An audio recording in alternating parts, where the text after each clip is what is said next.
اللہ الرحمن الرحیم۔ اسلامی عقائد میں ہمارا فجر کا سلسلہ رمضان المبارک میں ایمانیات کو بیان کیا جاتا ہے۔ ایمان کہتے ہیں کسی کی بات کو کسی کے اعتماد پر یقینی طور سے مان لینا۔ یہ میں روز اس لیے پڑھتا ہوں تاکہ آپ کو زبانی یاد ہو جائے، اور کہیں پر آپ سے کوئی سوال پوچھے کہ ایمان کی تعریف کریں تو آپ یہ جواب دیں گے۔ کسی کی بات کو کسی کے اعتماد پر یقینی طور سے مان لینا۔ اور شریعت میں ایمان کس کو کہتے ہیں کہ اللہ کے رسول کی خبر کو صرف اللہ کے رسول کے اعتماد پر مشاہدہ کیے بغیر یقینی طور سے مان لینے کو کہتے ہیں۔ ایمان کی تفصیلات یہ ہے کہ اللہ جل جلالہ کی ذات و صفات پر ایمان لانا، اللہ کے فرشتوں پر ایمان لانا، اللہ کی کتابوں پر ایمان لانا، اللہ کے رسولوں پر ایمان لانا، آخرت کے دن پر ایمان لانا، اور اس بات پر ایمان لانا کہ اچھی بری تقدیر اللہ کی طرف سے ہے۔ موت کے بعد دوبارہ زندہ کر کے اٹھائے جانے پر ایمان لانا۔ ایک دفعہ ہم سب عربی میں پڑھیں گے، آمنت باللہ و ملائکتی و کتبی و رسولی والیوم الآخر والقدر خیرہ و شرہ من اللہ تعالی والبعث بعد الموت۔ گزشتہ کل دوزخ کے بارے میں باتیں سنی گئی، آج جنت کا بیان ہے، کل بھی بظاہر یہی بیان ہوگا انشاءاللہ۔ جنت اللہ کا مہمان خانہ ہے۔ اللہ تعالیٰ نے اسے ایمان والوں کے لیے بنایا ہے، اور اس میں وہ نعمتیں رکھی ہیں جس کو نہ کسی آنکھ نے دیکھا، نہ کسی کان نے سنا، نہ کسی کے دل پہ ان کا خیال گزرا ہے۔ یہ بات ذرا تھوڑا سا سن لیجئے۔ جنت جگہ کا نام ہے، جنت جگہ کا نام ہے، اور ایمان والے اپنے اس بدن کے ساتھ اس جگہ میں جائیں گے۔ بدن اس طرح 6 فٹ کا نہیں ہوگا، بلکہ آگے آپ سنیں گے ابھی، یعنی حضرت آدم علیہ السلام جب پیدا ہوئے تھے تو ان کا جو قد مبارک تھا وہ 60 گز لمبا تھا، 60 ہاتھ۔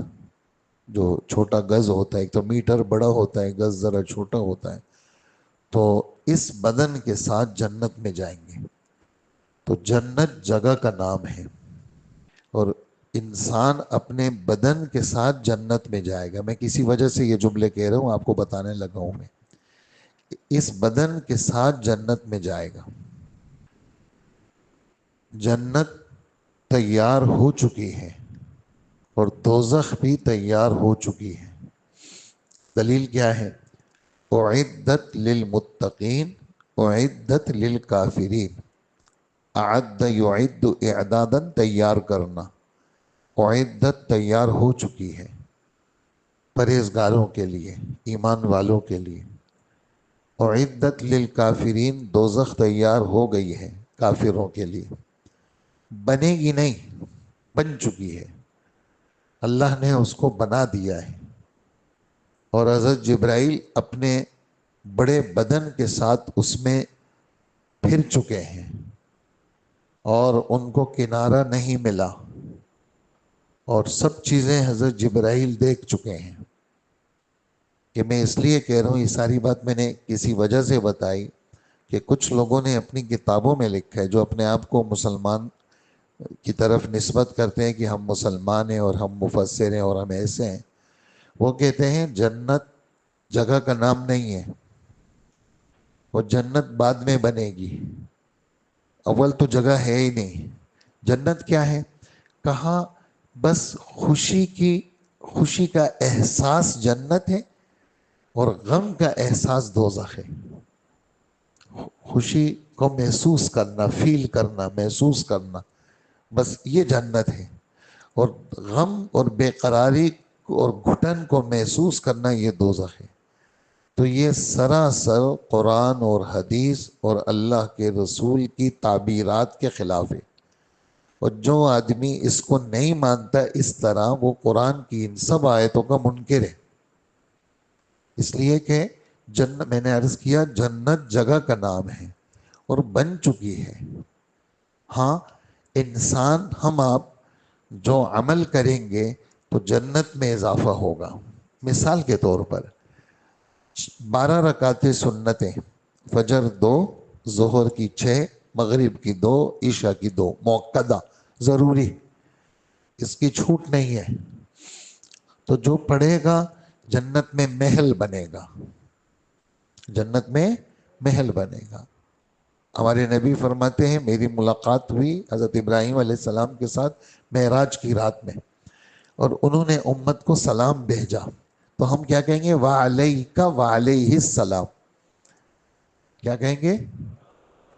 بھائی عبداللہ نے آپ کو سلام بھیجا ہے، تو ہم یہ نہیں کہیں گے وعلیکم سلام۔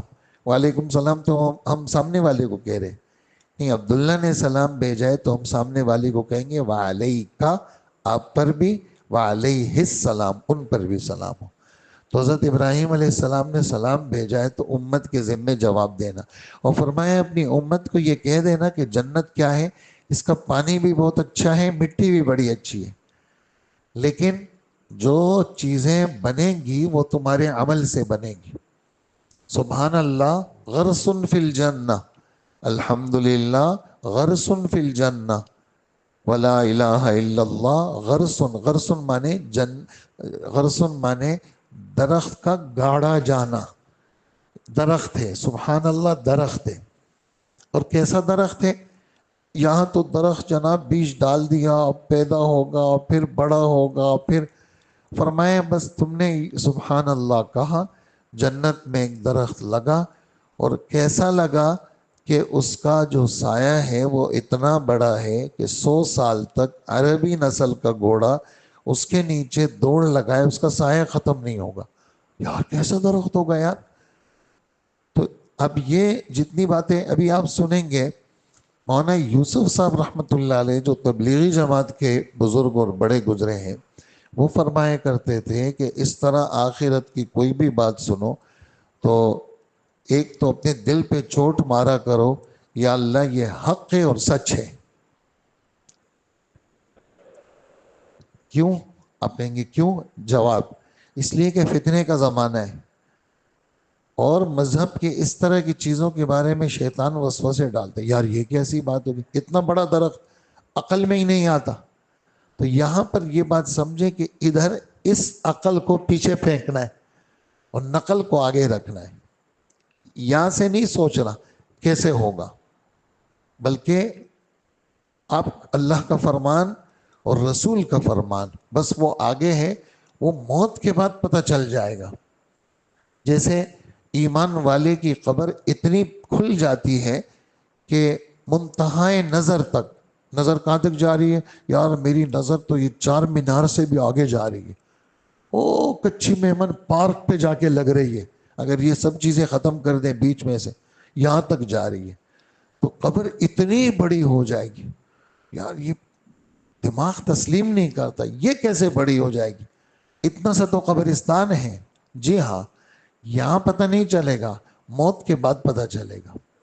اس وجہ سے یہاں تو ماننا پڑے گا، اور دل کو سمجھانا پڑے گا کہ دل یہ نہیں چلے گا، یہاں پر عقل نہیں چلے گی، نقل چلے گی۔ نقل قرآن و حدیث، نقل یہ بہت ساری باتوں کا علاج ہے۔ آج کل کے دور میں جو لوگ ادھر ادھر کے فتنوں کا شکار ہیں، وہ اسی وجہ سے شکار ہیں کہ وہ مسجد کے ماحول سے دور ہیں، اور یہ باتیں بہت ضروری ہے سمجھانی، کہ یہاں اپنے دماغ کو اس میں نہ لائیں، بلکہ دماغ کو، اس لیے کہ قرآن و حدیث کی ابتدا وہاں سے ہے جہاں اس کی انتہا ہے۔ یہ اینڈ ہو گیا اس کا، اب قرآن و حدیث شروع ہوگا، اس لیے اس کو بیچ میں نہ لائیں، بلکہ اس خبر کو مان لیں کہ اللہ اور اس کے رسول سچے ہیں، موت کے بعد ان سب چیزوں کا مشاہدہ ہوگا۔ تو امام ابو یوسف مولانا یوسف صاحب رحمۃ اللہ علیہ فرماتے ہیں کہ ہر وہ بات جو آخرت کی سنو تو اپنے دل پہ چوٹ مارو کہ یہ حق اور سچ ہے، ٹھیک ہے؟ اچھا، نفلوں کے اندر قرآن و حدیث جب پڑھے جاتے ہیں، دوسری بات، یعنی جنت اور دوزخ کے بیان میں دوسری بات، قرآن و حدیث جو پڑھے جاتے ہیں تو ہمارے نبی کے بارے میں آتا ہے کہ دوزخ کی آیت پہ رک جاتے تھے اور اللہ سے درخواست کرتے تھے، یا اللہ دوزخ کے عذاب سے بچا لے، اور جنت کی آیتیں جب پڑھتے تھے رک جاتے تھے اور دعا مانگتے تھے کہ یا اللہ مجھے جنت اور جنت کی نعمتیں دے دے۔ تو ایک بات تو یہ ہے کہ جو بات کہی جا رہی ہے دل پہ چوٹ ماری جائے کہ یہ حق اور سچ ہے۔ کیا یہ بات کیا ہے؟ یہ جتنی دفعہ آپ چوٹ ماریں گے شیطان کہے گا نہیں، لیکن آپ کی چوٹ کی وجہ سے وہ بھاگ جائے گا۔ اور دوسری بات، جنت کا بیان آپ سن رہے ہیں تو آپ کہیں گے کہ یا اللہ میں تو اس کے قابل نہیں ہوں، لیکن آپ نے اور آپ کے نبی نے یہ فرمایا ہے، لہٰذا یا اللہ مجھے بھی جنت عطا فرما، مجھے بھی۔ تو فرماتے ہیں جنت اللہ کا مہمان خانہ ہے، اللہ تعالیٰ نے اسے ایمان والوں کے لیے بنایا ہے، اس میں وہ نعمتیں رکھی ہیں جو نہ کسی آنکھ نے دیکھی، نہ کسی کان نے سنی، نہ کسی کے دل پہ ان کا خیال گزرا۔ آپ کہیں گے یار سن تو رہے ہیں، تو یہ کیسی بات ہوگی؟ کان نے، چلو آنکھ نے دیکھی نہیں لیکن کان سن رہے نہیں سن رہے؟ کان تو سن رہے ہیں، تو پھر یہ کیوں کہا کان؟ ہاں کان سن تو رہے ہیں لیکن حقیقت کی سمجھ سے دور ہے کان۔ حقیقت کان تو سن رہے ہیں لیکن جنت کا وہ باغیچہ جو میں نے بہت اچھا باغیچہ دنیا میں دیکھا ہے، میرے تصور میں تو وہی آئے گا نا، جو میں نے بہت اچھا منظر دیکھا ہے میرے تصور میں وہی آئے گا۔ جنت اس سے بھی کہیں زیادہ ہے جنت۔ اس لیے میرے کان اس وقت سن تو رہے ہیں لیکن جس جگہ تک ان کانوں نے اور دماغ نے پہنچنا ہے وہاں تک یہ نہیں پہنچ سکتے۔ جنت کی خوشبو 40 سال کے دور سے آئے گی۔ اب یہ بات نہیں سمجھ میں آ رہی لیکن ہمارے نبی نے فرمائی ہے، ہمیں ماننی پڑے گی۔ 40 سال ایک خوشبو، میں نے یہاں خوشبو لگائی بہت تیز ہے لیکن وہ گیٹ تک بھی نہیں آتی، لیکن فرماتے ہیں جنت کی خوشبو 40 سال ایک آدمی دور ہے اور جنت کی خوشبو آ رہی ہے۔ جو شخص ایک مرتبہ جنت میں داخل ہو جائے گا وہ وہاں سے دوبارہ نہیں نکالا جائے گا۔ وَمَا هُمْ بِمُخْرَجِينَ، 14واں پارہ اس کا 3 صفحہ، وَمَا هُمْ بِمُخْرَجِينَ، جنتیوں کو جنت سے نہیں نکالا جائے گا۔ جنت میں نہ موت ہے اور نہ نیند ہے، کیونکہ نیند بھی موت کی ایک قسم ہے۔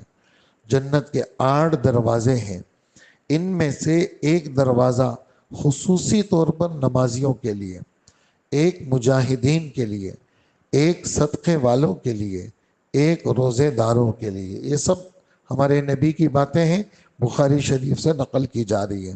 جنت کی مٹی خوشبو میں مشک کی طرح اور رنگ میں خالص سفید میدے کی طرح ہے۔ جنت کی عمارت میں ایک اینٹ سونے کی ہے اور ایک اینٹ چاندی کی ہے۔ اینٹوں کے جوڑنے کا گارا، یہاں تو سیمنٹ، وائٹ سیمنٹ اور جناب بلیک سیمنٹ، مختلف قسم کے بونڈ وغیرہ استعمال ہوتے ہیں ٹائلوں کے جوڑنے کے لیے، وہاں کیا ہوگا؟ خالص مشک اور عنبر اس کا گارا ہوگا۔ جنت کی کنکریاں موتی اور یاقوت ہے، جیسے ایک ڈائمنڈ ہوتا ہے، ہیرا ہوتا ہے، ایک ایک کی قیمت کروڑوں روپے۔ یہ جی کتنا ہے؟ یہ $10 ملین کا ہے۔ یہ کتنا ہے؟ یہ $50 ملین کا ہے۔ چھوٹا سا ہیرا یاقوت، وہ وہاں پر بطور کنکریوں کے ہوں گے۔ ہاں جیسے یہاں چھوٹے چھوٹے پتھر ہوتے ہیں اس طرح جنت میں یاقوت ہوں گے۔ 2 جنتیں سونے کی ہیں، ان کے برتن اور ان کی ہر چیز سونے کی ہے۔ 2 جنتیں چاندی کی ہے، ان کے برتن اور ان میں ہر چیز چاندی کی ہے۔ جنت میں ایک موتی کا خیمہ ہے، 30 میل یا 60 میل لمبا ہے۔ جنت کی چوڑائی زمین اور آسمان کی چوڑائی کی طرح ہے۔ یہ چونکہ ہمارے نزدیک زمین اور آسمان یہ بہت ہی بڑے ہیں تو ہمارے ذہن کے حساب سے یہ فرمایا، ورنہ آخری جو جنتی جنت میں جائے گا اس دنیا سے 10 گنا بڑی جنت ملے گی۔ کیا دوستو؟ اس دنیا سے 10 گنا بڑی جنت آخری جو جنتی جائے گا۔ یہ جو کہا جنت کی چوڑائی آسمان اور زمین، یہ چونکہ ہماری نظر میں زمین اور آسمان چونکہ بہت ہی بڑے ہیں، یہ ہمیں سمجھانے کے لیے ہمارے رب نے قرآن میں 2 جگہ فرمایا، ایک 4 پارہ اور ایک 27ویں پارے میں یہ بات فرمائی ہے۔ جنت کے 2 دروازوں کے درمیان 40 سال کی مسافت کا فاصلہ ہے۔ ایک حدیث کا مفہوم ہے جنت میں 100 درجے اوپر نیچے ہیں، ایک درجے سے دوسرے درجے تک کا فاصلہ زمین اور آسمان کے فاصلے کے برابر ہے، یعنی 500 سال۔ سب درجوں میں بڑا درجہ جنت الفردوس کا ہے، اسی سے جنت کی 4 نہریں نکلتی ہیں، دودھ کی نہر، شہد کی نہر، شراب کی نہر اور پانی کی نہر۔ اس سے اوپر اللہ کا عرش ہے۔ جب تم اللہ سے جنت مانگو تو جنت الفردوس مانگا کرو، اللہ ہم سب کو نصیب فرمائے۔ آپ صلی اللہ علیہ وسلم نے یہ بھی فرمایا ان میں سے ایک ایک درجہ اتنا بڑا ہے، اگر تمام دنیا کے آدمی ایک درجے میں بھر دیے جائیں تو اچھی طرح سما جائیں۔ جنت کے دروازے اتنے کشادہ ہوں گے کہ دونوں دروازوں کے درمیان کی مسافت تیز گھوڑے کی 70 برس کے مسافت کے برابر ہوگی، پھر بھی جانے والے اتنے زیادہ ہوں گے کہ کندھا کندھے سے لگ رہا ہوگا۔ کیا کیفیت ہوگی اللہ ہی کو معلوم ہے، یہاں تک کہ اس کی بھیڑ اور رش کی وجہ سے دروازہ چرچرانے لگے گا۔ جنت میں ایک ایسا درخت ہے کہ گھوڑا سوار 100 برس تک اس کے سائے میں چلے تو اس کا سایہ ختم نہیں ہوگا۔ جنت میں جتنے درخت ہیں سب کا تنا سونے کا ہے، جنت میں جتنے درخت ہیں سب کا تنا، ہاں، دنیا کی ساری نعمتیں جنت کی معمولی سی معمولی نعمت کا مقابلہ نہیں کر سکتی۔ ہاں، ہم تو دنیا کے اندر یہ معمولی لوگوں نے چیزیں بنا لی، کمپیوٹر بن گیا، موبائل بن گیا، بٹن دباؤ تو یہ ہو گیا، ہم کہتے ہیں یار یہ دیکھو، یہاں تک کسی کا باپ بھی نہیں پہنچ سکتا۔ جو ہمارے رب نے جنت بنائی ہے وہ کسی کی سوچ میں نہیں آ سکتی۔ کتنی دنیا آگے بڑھ گئی، آج تک آپ کو کوئی نہیں پتا چلا کہ آسمان تک کوئی پہنچ سکے، حالانکہ آسمان موجود ہے اور اس میں دروازے بھی ہیں، ان کے پاس ہے ہی نہیں کوئی چیز۔ کیوں؟ اس لیے کہ اوپر فضا ایسی بن جاتی ہے کہ جو بھی جہاز اور راکٹ ہے چونکہ وہ چلتے ہیں ہوا کی طاقت پر، اللہ نے ہوائی بن کر دی، اوپر جا ہی نہیں سکتا کوئی، تو یہ تو آسمان تک بھی نہیں پہنچ سکے۔ جب یہ آسمان تک نہیں پہنچ سکے تو خدا کی خدائی تک کیسے پہنچیں گے؟ تو ان چھوٹی چھوٹی چیزوں سے ہمارے بچے، ہمارے نوجوان متاثر ہو گئے اور اس طرح کی بڑی نعمتوں کو نعوذ باللہ وہ ٹھکرانے لگے اور انکار کرنے لگے۔ دنیا کی ساری نعمتیں جنت کی معمولی سے معمولی نعمت کا مقابلہ نہیں کر سکتی۔ جنت کی طرف سب سے پہلے جناب رسول اللہ صلی اللہ علیہ وسلم تشریف لے جائیں گے، آپ کے بعد دوسرے انبیاء تشریف لے جائیں گے۔ امتوں میں سب سے پہلے جناب رسول اللہ صلی اللہ علیہ وسلم کی امت جنت کی طرف روانہ ہوگی، پھر اور امتیں جائیں گی، تمام امتیں صفیں بنائیں گی۔ امت محمدیہ کی 80 صفیں ہوں گی، باقی امتوں کی 40 صفیں ہوں گی۔ ایمان اور تقوی کے لحاظ سے مومنین کی جماعتیں ہوں گی، ان سب جماعتوں کو اعزاز اور اکرام کے ساتھ جنت کی طرف روانہ کیا جائے گا۔ ان کے استقبال کے لیے جنت کے دروازے پہلے سے کھلے ہوئے ہوں گے۔ دروازوں پر پہنچتے ہی جنت کے محافظ فرشتے ان کو سلام کریں گے، عیش و عشرت سے رہنے کی خوشخبری سنائیں گے۔ فقراء مالداروں سے 500 سال پہلے جنت میں داخل ہوں گے۔ جنت میں نہ گرمی ہے نہ سردی ہے، جس طرح صبح کے وقت میں طلوع آفتاب سے پہلے پہلے ایک سہانا پن اور کیف ہوتا ہے، خوشگوار معتدل ہوا کے جھونکے آتے ہیں، ہر طرف روشنی دار سایہ ہی سایہ نظر آئے گا، مگر روشنی ایسی نہیں ہوگی جو آنکھوں کو چندیا دے۔ اسی طرح ہم وقت جنت میں گہرا سایہ رہے گا اور فضا معتدل ہوگی، ایک عجیب طرح کا سہانا پن اور کیف محسوس ہوتا رہے گا۔ روشنی میں گرمی اور تپش نہیں ہوگی، اور وہ روشنی جس قدر بھی تیز ہو اس کی وجہ سے سایہ ختم نہیں ہوگا، نہ آنکھوں کو تکلیف ہوگی۔ سب سے پہلے جو لوگ جنت میں جائیں گے ان کا چہرہ ایسا روشن ہوگا جیسے 14ویں رات کا چاند۔ پھر جو ان کے بعد جائیں گے ان کا چہرہ تیز روشنی والے ستارے کی طرح ہوگا۔ جنت کے اندر داڑھی نہیں ہوگی، بغیر داڑھی کے ہوں گے۔ سر، پلکوں اور بھووں کے بالوں کے علاوہ بدن پر کہیں بھی بال نہیں ہوں گے۔ آنکھوں میں قدرتی طور پر سرما لگا ہوا ہوگا۔ سب جنت کے سب لوگ نوجوان ہوں گے۔ ان کی عمر 30 یا 33 برس ہوگی۔ نہ کبھی اس سے عمر بڑھے گی نہ گھٹے گی۔ جنتیوں کا قد 60 ہاتھ ہوگا۔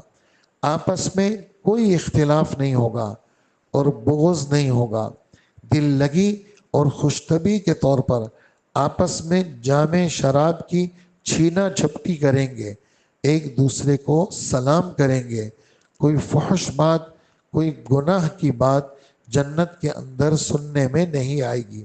ہر جنتی کو 70 جوڑے پہنائے جائیں گے جس میں ان کے جسم کی خوبصورتی نظر آئے گی۔ جنت کا کپڑا دنیا میں پہنا جائے تو دیکھنے والے بے ہوش ہو جائیں۔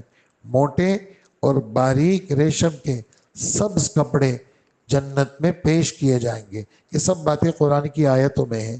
جس کپڑے کو جی چاہے گا پہنیں گے۔ کپڑے نہ میلے ہوں گے نہ بوسیدہ ہوں گے۔ اہل جنت کے سروں پر تاج ہوں گے۔ اس تاج کی معمولی سے معمولی موتی کی چمک بھی اتنی زیادہ ہوگی کہ مشرق اور مغرب کی درمیان کی خلا کو روشن کر دے۔ جنت کے بچھونوں کی یعنی بستروں کی بلندی آسمان اور زمین کے فاصلے کے برابر ہوگی، جو کہ 500 برس ہے۔ اب کیا کیفیت ہے؟ قرآن میں ہے وہ فرشم مرفوعہ، بسترے ہوں گے بلند ہوں گے۔ ہم تو 18 انچ اور 20 انچ اور 24 انچ اور 30 انچ کے گدوں پہ عاشق ہو گئے۔ ہم کہ یہ میرا گدا سب سے موٹا ہے، اور وہاں کے بسترے آپ دیکھیں کیسے بسترے ہیں، تو اس کی کیفیت وہیں پر ہوگی۔ ہم تو کہیں گے کہ یہ بات حق اور سچ ہے اور میں دل سے اس کو مانتا ہوں۔ ہر جنتی کے لیے بہت سی حوریں ہوں گی۔ حوریں نورانی مخلوق ہیں جن کی خوبصورتی کی کوئی حد نہیں۔ اگر وہ زمین کی طرف جھانکے تو جنت سے زمین تک سب روشن ہو جائے اور خوشبو سے بھر جائے، چاند اور سورج کی روشنی ماند پڑ جائے۔ ان کے سر کا دوپٹہ دنیا اور اس میں موجود ہر چیز سے بہتر ہے۔ اگر وہ اپنی ہتھیلی زمین اور آسمان کے درمیان نکالے تو اس کی خوبصورتی کی وجہ سے مخلوق فتنے میں پڑ جائے۔ اگر وہ اپنا دوپٹہ ظاہر کر دے تو اس کی چمک کے آگے سورج ایسا ہو جائے جیسے سورج کے سامنے چراغ۔ ہر جنتی کو کم سے کم 2 بیویاں حور عین میں سے ملے گی جو 70 جوڑے پہنے ہوئے ہوں گی۔ 70 جوڑے پہننے کے باوجود ان کے جوڑوں اور گوشت کے باہر سے ان کی پنڈلیوں کا گودا تک دکھائی دے گا، جیسے سفید شیشے میں سرخ شراب دکھائی دیتی ہے۔ مرد جب ان کے پاس جائے گا انہیں ہر بار کنواری پائے گا، مگر اس کی وجہ سے کوئی تکلیف نہ ہوگی۔ اللہ جل جلالہ سورہ رحمان میں فرماتے ہیں کأنہن الیاقوت والمرجان، یہ جنت کی عورتیں خوبصورتی میں یاقوت اور مرجان جیسی ہیں۔ یاقوت میں سوراخ کر کے اگر ڈورا ڈالا جائے تو باہر سے دکھائی دیتا ہے۔ جنتی اپنے چہرے کو ان کے رخسار میں آئینے سے بھی زیادہ صاف دیکھے گا۔ اگر وہ حور سمندر میں تھوک دے تو اس کی مٹھاس کی وجہ سے 7 سمندر شہد سے بھی زیادہ میٹھے ہو جائیں۔ حوریں کہیں گی ہم ہمیشہ رہنے والیاں ہیں، کبھی نہیں مریں گی۔ الا ونحن الخالدات فلا نموت ابدا، ہم ہمیشہ رہنے والی ہیں، کبھی نہیں مریں گی۔ ہم ہمیشہ خوشحال رہیں گی، کبھی بدحال نہ ہوں گی۔ ہم ہمیشہ خوش رہیں گی، کبھی ناراض نہیں ہوں گی۔ مبارک ہو اسے جو ہمارا ہے اور ہم اس کے ہیں۔ اللہ جل جلالہ ہم سب کو نصیب فرمائے۔ کل اللہ نے چاہا باقی ماندہ جو بیان ہے اس کو ختم کر کے ہمارا یہ مضمون ختم ہو جائے گا۔ اللہ جل جلالہ ہمیں عمل کی توفیق عطا فرمائے۔ اللہم صلی علی سیدنا و مولانا محمد وآلہ و اصحابہ اجمعین۔ اے اللہ ہمارے گناہوں کو معاف فرما، ہماری مغفرت فرما۔ یا اللہ آج کا روزہ آسان فرما۔ آج ہماری مسجد میں ختم قرآن ہے، اپنے کرم اپنے فضل سے ختم کے سارے مراحل آسان فرما۔ اے اللہ ہمیں مسجد کے ساتھ جوڑ نصیب فرما۔ مرتے دم تک ہماری کوئی نماز بھی جماعت سے فوت نہ ہو، ہمیں ساری نمازیں جماعت سے نصیب فرما۔ آپ نے سحری کی عادت ڈالی ہے، اے اللہ ہمیں تہجد کی عادت ڈال دیجئے، ہمیں روز تہجد گزار بنا دیجئے۔ شوال کے 6 روزے جس میں اللہ جل جلالہ پورے سال کے روزوں کا ثواب دیتے ہیں، اللہ شوال کے 6 روزے بھی ہمیں رکھنے کی توفیق عطا فرما۔ اور اے اللہ جتنی نیکیاں قرآن و حدیث میں بیان ہوئی، اللہ پاک ہمیں نیکیوں والا بنا اور اس کے فضائل کو سامنے رکھ کر کے نیکیاں پھیلانے والا بنا۔ یا اللہ آج کا روزہ آسان فرما اور جتنے روزے باقی ہیں سب آسان فرما اور قبول فرما۔ ہر امتحان سے ہماری حفاظت فرما، ہسپتالی زندگی سے ہمیں بچا لیجئے۔ اور اے اللہ چوروں اور ڈاکوں سے ہمارے املاک کی اولاد کی حفاظت فرما۔ ہم سب کی دعائیں قبول فرما۔ وصلی اللہ وسلم علی نبینا محمد وآلہ واصحابہ اجمعین، آمین برحمتک یا ارحم الراحمین۔